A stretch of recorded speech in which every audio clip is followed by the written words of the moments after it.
Hey everyone, welcome to the show. So, California and other states and cities even are fighting back on behalf of renters. So, you guys might recall I covered a story a while back about a company called RealPage. They are being sued by the Department of Justice because of their AI software that's used by landlords. And I'll explain, but I'm not talking about, mom and pop individual landlords. So, RealPage's software, it provides these landlords, it provides property managers with average prices in an area, which is fine, right? So they know how to price their property, how to price their rental. What their product does, though, that is an issue, is that it helps landlords to artificially inflate rent prices. This is according to the DOJ's lawsuit.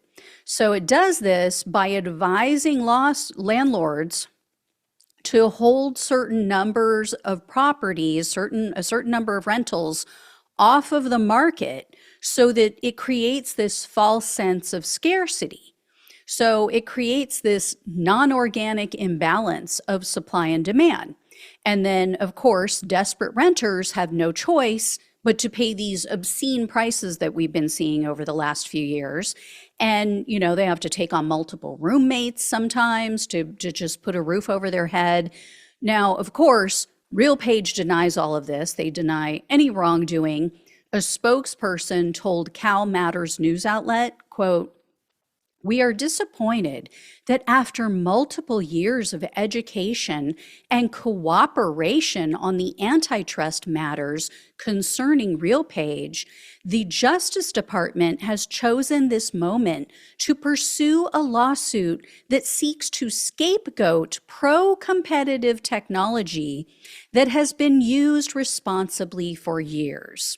RealPage's revenue management software is purposely built to be legally compliant. And we have a long history of working constructively with the department to show that." Well, San Francisco has already banned the use of their software and any services such as RealPage, and they did that in July of this year. Well, now other cities, California counties, other states, they are following suit. So, for instance, the San Diego City Council has been drafting an ordinance to outlaw the use of this type of software. And the San Diego Council president explained their reasoning in the Orange County Register. So they said, quote, "In the simplest terms, what this platform is doing is providing what we think of as that dark, smoky room for big companies to get together and set prices. The technology is being used as a way of keeping an arm's length from one big company to the other. But that's an illusion." Because, again, what we're talking about here is not your mom and pop owners, right? This isn't just someone who maybe had a condo when they were younger, they bought a house when they got older, they still have the condo, or, maybe they bought one rental property in, whenever, and they're renting that one property out. This product is being used by large corporations that own massive numbers of rental properties. They're not, scraping to pay their bills. These are very wealthy corporations. They're not desperate to pay the mortgage to hold on to these properties. They're just trying to squeeze every single penny that they can out of these renters. Because of this shady practice, San Jose, California is now considering a similar ban to other areas.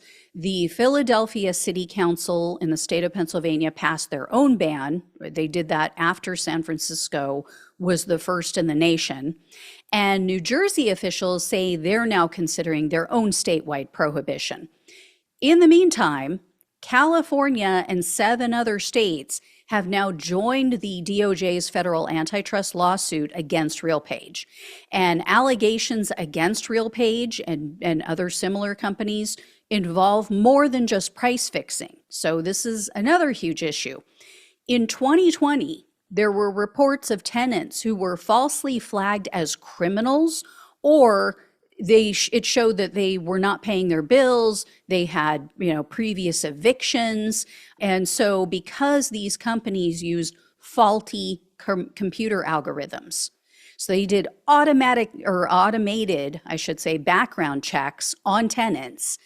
And because of that, these people were left homeless, some of them. Some of them were completely desperate because, all of these different properties in many areas are owned by the same conglomerate. They're owned by, again, these huge, wealthy corporations that just buy everything up and they're turning America into a rental country.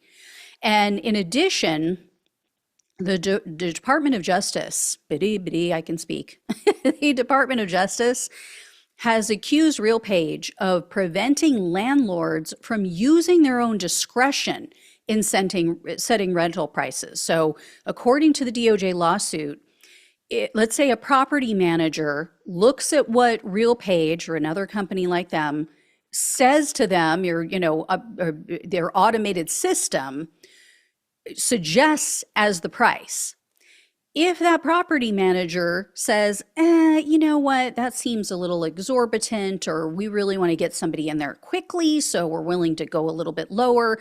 If for whatever reason they disagree with RealPage's suggestion on the rental price, the company, meaning RealPage, will have one of their pricing advisors, that's what they're called, quote, escalate the dispute to the manager's superior.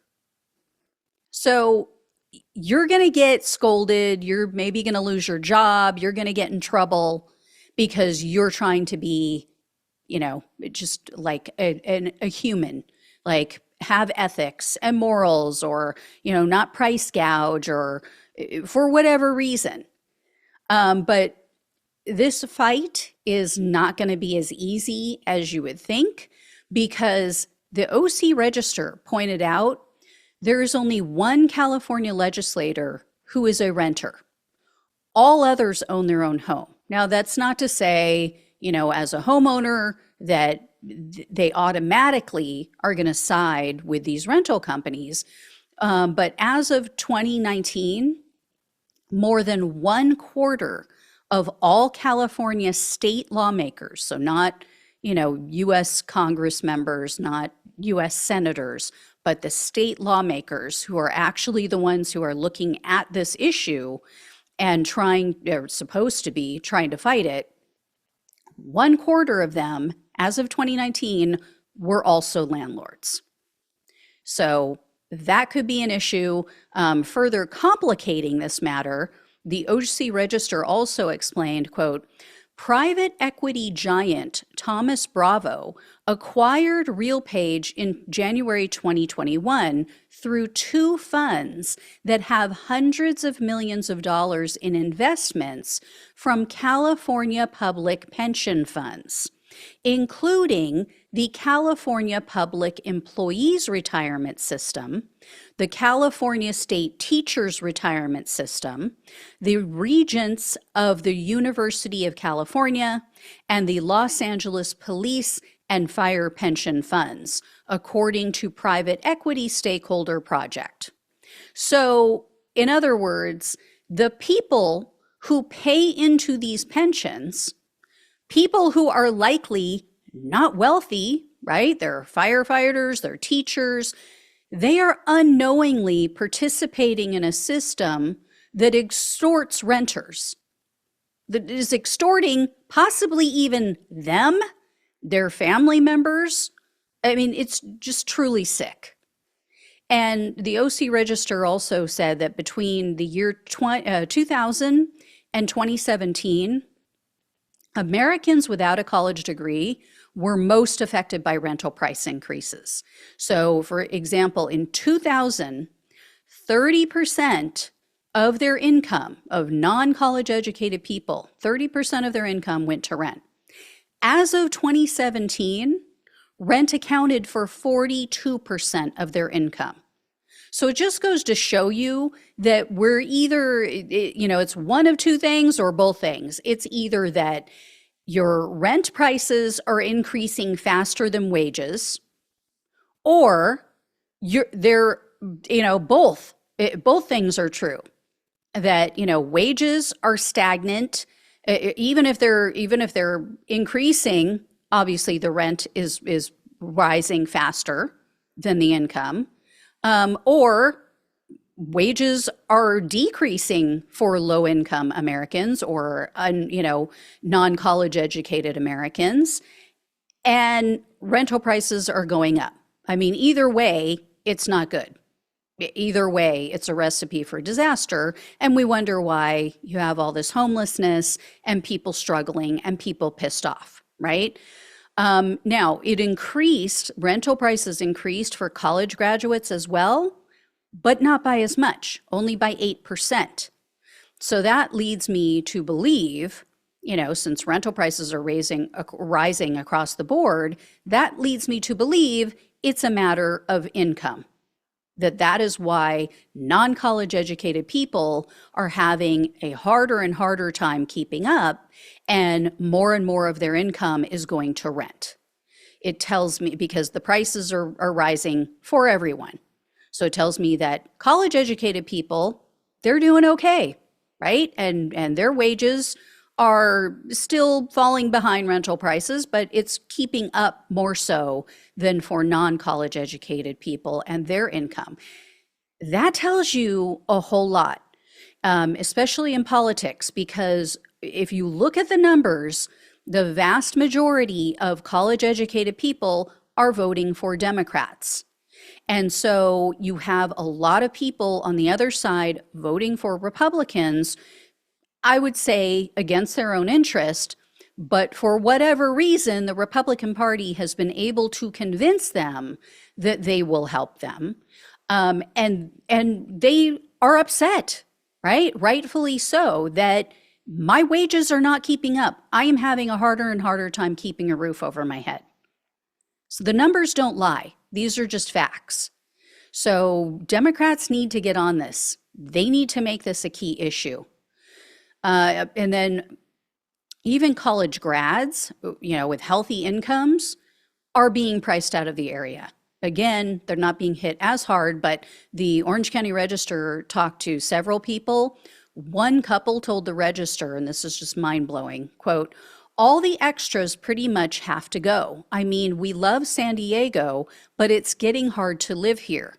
My wife is an attorney and I served in the Navy for 10 years and now work at Qualcomm. Why are we struggling?" Good question, right? And for those who don't know, San Diego is in South Orange County in Southern California. So yeah, why should someone who served our country for 10 years, has a wife who's an attorney, why should they be struggling to make ends meet? And as a Democratic state lawmaker from Bakersfield, which is kind of in the middle of the state, this lawmaker told the Orange County Register, quote, "In my estimation, the only winners in this situation are the richest companies who are either using this technology or creating this technology. There couldn't be a more clear example of the rich getting richer while the rest of us are struggling to get by." So, perfect example of what I was talking about the other day. About the several videos I've done about the shooting of the healthcare CEO. People aren't able to live the American dream anymore. And they know it's because we have a rigged system. People are looking around and they're going, this doesn't seem right. I am working my ass off. I'm working 40 hours a week or more. I'm working multiple jobs. I don't have time for myself or for my family. I don't have time just to relax. And yet I can't afford to live. I was just saying to someone the other day that people in their 20s and 30s cannot afford to live on their own anymore, by and large. And he mentioned, well, you're in California. That is true. But that's not the full story. I, as a single mother making only $22,000 a year when I was 24 years old, was able to buy my first condo by myself. No help from family. My family did not have money at that point, could not help me. My brother also moved out, bought his own condo in California, Southern California, when he was in his early 20s. Neither of us have a college degree. Again, in Southern California. So, now I got lucky. There was a government program I was able to use to purchase a government property, government-owned property at the time. They were buying up REOs, or, these are properties that went into foreclosure and the government purchased them. Government doesn't have programs like that anymore. And this isn't just a California problem. Rents are too damn high throughout the entire country. Just a few days ago, it was reported that more than 1 out of every 5 Americans spends their entire paycheck on rent. Not Californians, Americans. 22% of Americans, according to a Redfin survey, spends their 100% of their paycheck on rent. 20% responded and said that they have to work a second job just to keep a roof over their head. And 13% of all U.S. residents surveyed are pulling money out of their retirement so that they can keep a roof over their head, so they have a place to live. Yet you have politicians and news hosts telling everyone our economy is the best in the world. That may be the case. We may be doing better than other countries, top line. But you're not talking about the average American. And just because inflation has come down, it doesn't mean that it is at a level where people can still afford to live. It still has not kept up. Wages, I should say, have not kept up with inflation. And as I said the other day, this is unsustainable. So it is no wonder that Americans are livid at the elites and at our politicians. This is why representation in government matters, right? When they're all wealthy, or when they go into Congress, let's say, and they use insider trading and they own stock in the very companies that keep average Americans in debt, when they are literally making laws about those companies, when they are privy to information and buying and selling based on that insider information, they're not going to lift a finger to help. So I encourage everyone on the left and the right, please research candidates before you vote. They may say all the right things. They may hate all of the same people that you hate. That does not make them an honest, caring person who's in it to serve you and your best interests. That is the smoke and mirrors that they use to keep you happy. Go look at their policies. Go look at the bills that they have voted on. Go look at the bills that they've put forth. And I'm so tired of hearing people say, oh, well, Bernie Sanders, he's never gotten any legislation passed. I wonder why. Because the legislation that he wants to pass would actually help the American people. It would actually help average Americans. So is it any wonder that the corporate Democrats and the corporate Republicans, or I should just say the Republican Party, because they're all corporate Republicans, the only true, real average American Democrats that we have are the progressives. But is it any wonder that they don't like Bernie Sanders' policies, that they don't want to pass his legislation? Not a mystery, right? Anyway, guys, I will let you know if I hear any more. Thank you all so much for watching and listening. Please like, please share, and subscribe. Please donate if you can. Love you all. Take care. Talk with you soon.